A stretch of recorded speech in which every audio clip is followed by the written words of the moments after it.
Agora você ouve uma palavra de vida com o pastor Érico Rodolfo Bussinger.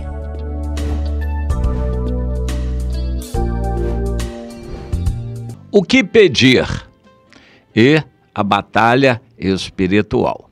São dois aspectos da vida cristã: o nosso trabalho, a luta pelo evangelho e o direito de pedir a Deus. Ambos assuntos tratados aqui em Lucas, no capítulo 11, do que eu quero tirar para você alguns versículos para ler. A começar do versículo 9, Jesus dizendo: por isso eu vos digo, pedi e dá-se-vos-á. Pedi é ordem, é imperativo. Pedi vós, peçam, é para pedir mesmo. O Senhor ordena, peçam.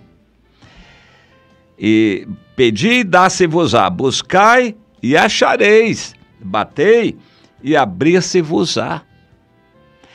Pois todo aquele que pede a Deus, está subentendendo que é a Deus, recebe. O que busca, encontra. E a quem bate, abrir-se-lhe-á. Qual dentre vós é o pai que, se o filho lhe pedir pão, lhe dará uma pedra? Ou se pedir um peixe, lhe dará em lugar de peixe uma cobra? Ou se lhe pedir um ovo, lhe dará um escorpião? Ora, se vós que sois maus, sabeis dar boas dádivas aos vossos filhos, quanto mais o Pai Celestial dará o Espírito Santo àqueles que lhe o pedirem. Interessante, essa passagem é mal interpretada, distorcida, mas tem que pedir. O Espírito Santo, o batismo com o Espírito Santo, o poder do Espírito Santo, os dons espirituais, tem que pedir. Mas o que os crentes mais pedem não é isso, não. Raramente eu encontro um irmão pedindo sabedoria. Raramente eu encontro uma pessoa pedindo poder para testemunhar, enchimento do Espírito e inimigos à frente, problemas para serem atacados, para que consiga a vitória. O pedir é um direito de quem é do Senhor, mas principalmente de quem está no Senhor e fazendo a obra do Senhor, e em obediência ao Senhor. A Bíblia diz lá em Tiago, no capítulo 4, o seguinte: vocês pedem e não recebem. Por quê? A maioria dos crentes ora e não recebe. Por quê? Vocês estão pedindo mal.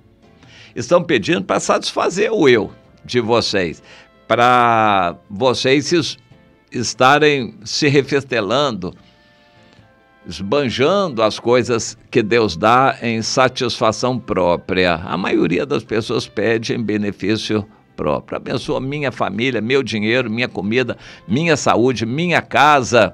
Abençoa meu trabalho, minhas filhas. Abençoa meu carro. Abençoa eu. Normalmente é assim, o ser humano é assim. Mas quando alguém conhece o Senhor, quer ser semelhante a Jesus, começa a mudar a sua oração.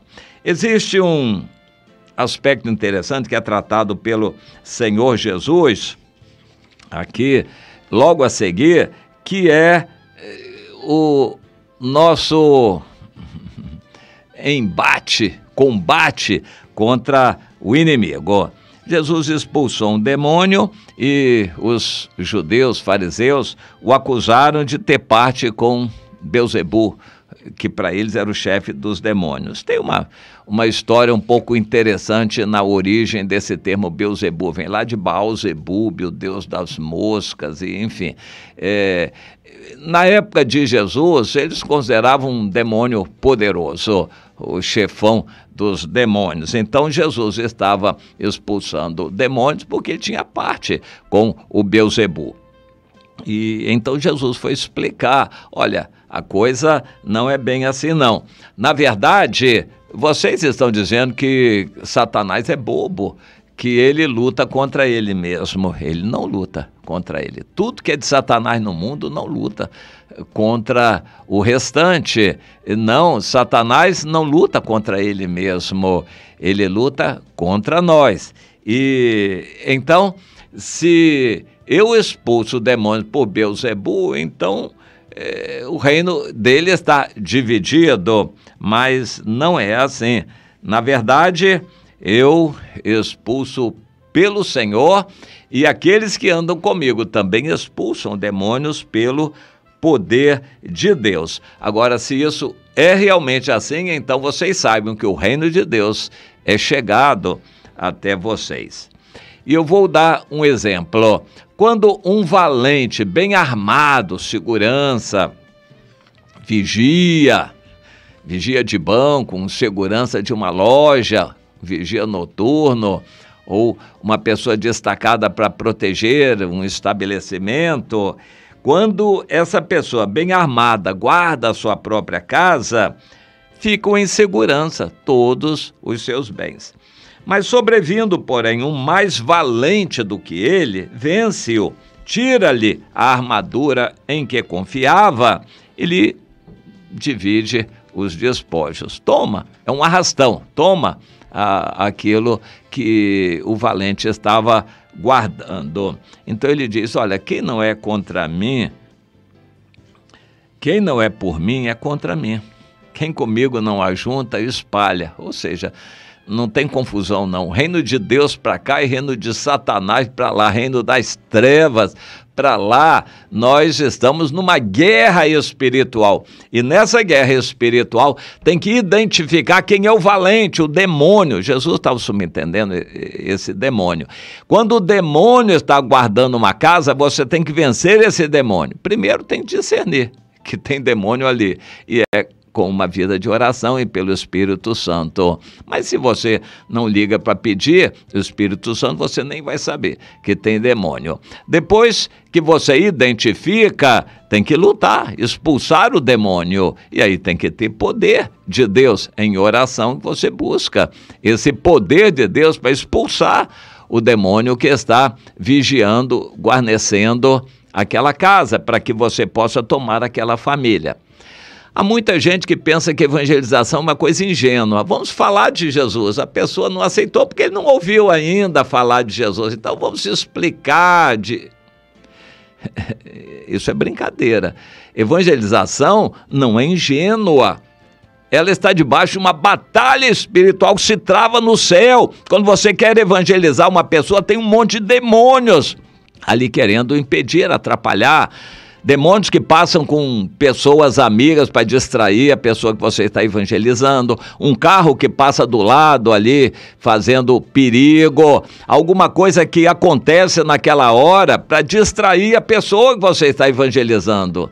Não é uma coisa ingênua, não. Evangelização não é ingênua, é uma guerra espiritual. Tem que vencer o demônio ou os demônios que estão impedindo aquela pessoa de conhecer o Senhor. A maioria das pessoas que não se converte não é porque elas não conhecem ou não querem, é porque elas não conseguem.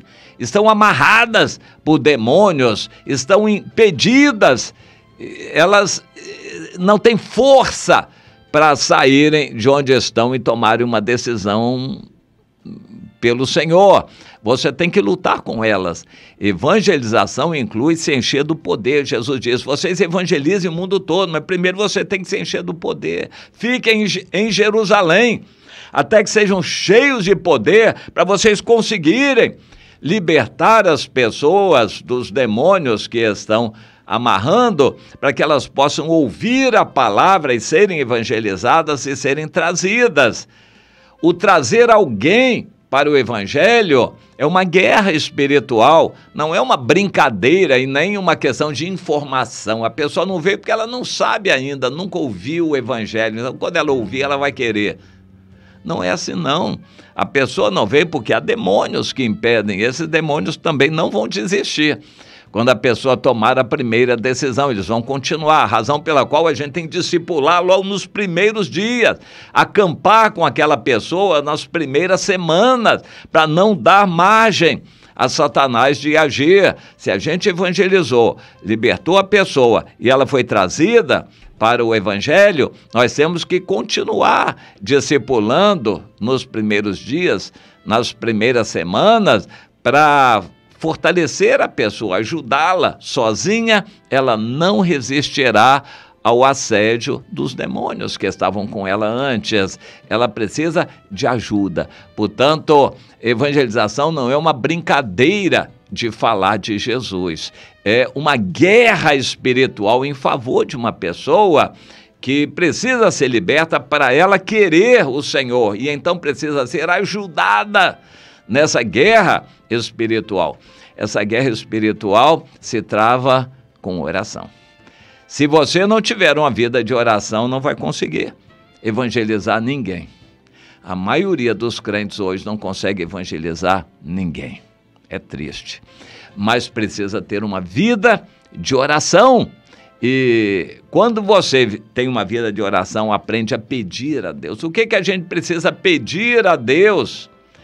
Não peça para você, para o seu conforto, para o seu prazer, para o seu deleite, para você esbanjar na sua carnalidade. Peça a Deus pelos outros que estão oprimidos, que precisam ser evangelizados. Peça pela sua cidade, pelas autoridades na cidade e assim por diante. Ore clamando a Deus pelos outros a quem Deus envia você. E não só por você, não fique pedindo só para você. Por isso que tanto crente ora e não recebe nada, pedem mal para esbanjar nos seus prazeres. É o seu caso? Pense nisto.